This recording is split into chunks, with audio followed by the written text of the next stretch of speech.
Hi everyone, welcome back to my channel mister and misses Kali. Day 3 in Vizag చూసేయండి. ఈ వీడియోలో ఏం చేసాం, ఎక్కడికి వెళ్ళాం, ఎలా ఎంజాయ్ చేసాం అనేది ఈ వీడియోలో షేర్ చేసుకుంటాను. బర్త్డే షూటింగ్లో ఫుల్గా అలసిపోయాము. నోనుకు కూడా నిద్ర సరిగ్గా లేదు కాబట్టి మేము మార్నింగ్ లేట్గా లేచి ఫ్రెష్ అయ్యి ఆర్కే బీచ్కి స్టార్ట్ అయ్యాము. మేమున్న ప్లేస్ నుంచి డైరెక్ట్ బస్సెస్ ఎక్కువగానే ఉన్నాయి. సో అందుకని మేము బస్నే ప్రిఫర్ చేసాము. బీచ్ దగ్గర రెస్టారెంట్లో లంచ్ చేసేసి బీచ్ దగ్గర టైం స్పెండ్ చేద్దామని ప్లాన్ చేసుకున్నాము. చేయక బీచ్కి అయితే రీచ్ అయిపోయాము. బీచ్ దగ్గర చాలామంది ఫోటోగ్రాఫర్స్ ఉన్నారు.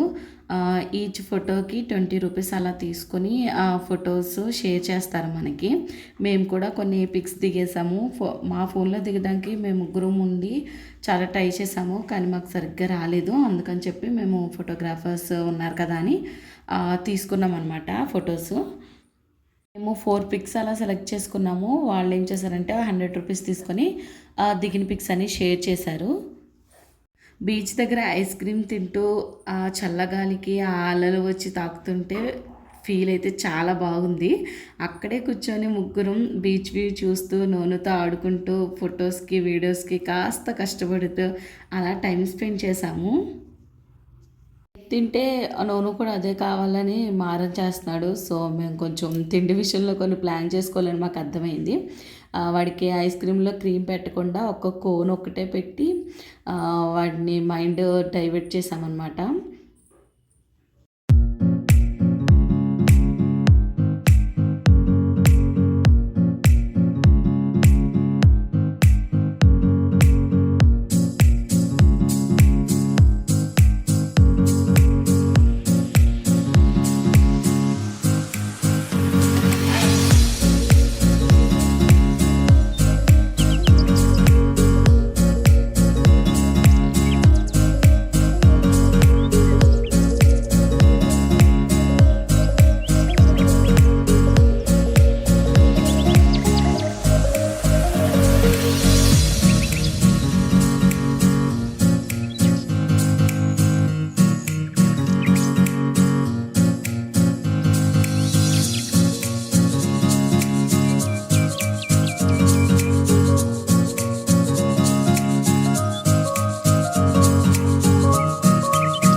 హైదరాబాద్కి రిటర్న్ జర్నీకి మేము 8కి అలా ట్రైన్ బుక్ చేసుకున్నాము. సో బీచ్ దగ్గర నుంచి త్వరగా స్టార్ట్ అయిపోయాము.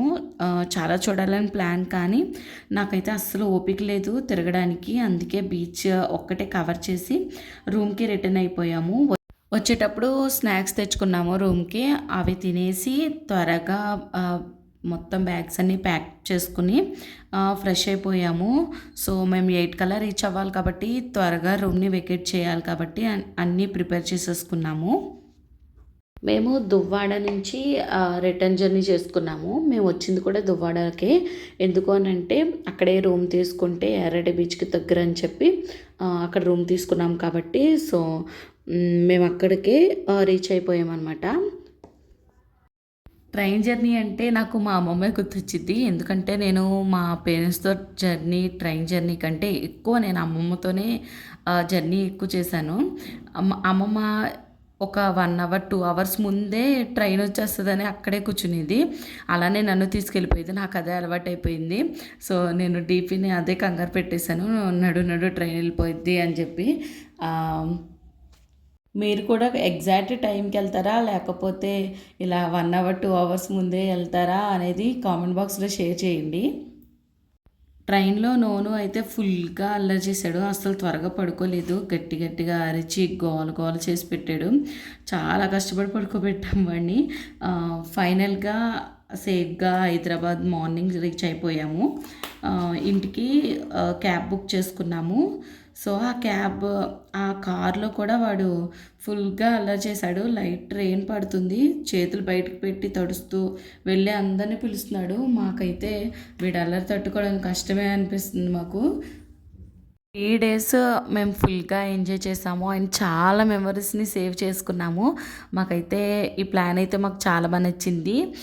నోనుతో వెళ్ళడం కాబట్టి ఇంకా స్పెషల్ అండ్ వాడు ఫస్ట్ బర్త్డే. సో మాకు ఇవన్నీ చాలా మెమరబుల్గా ఉంటాయి లైఫ్ లాంగ్. వైజాగ్ వెళ్తున్నామని ఎంత హ్యాపీగా అయితే వెళ్ళామో అంతకంటే ఎక్కువ హ్యాపీనెస్తో తిరిగి వచ్చాము. చాలా మెమరీస్ని సేవ్ చేసుకొని రిటర్న్ అయిపోయాము. Thanks for watching. మీకు ఈ వీడియో నచ్చినట్లయితే ఖచ్చితంగా లైక్ చేయండి. Please subscribe my channel.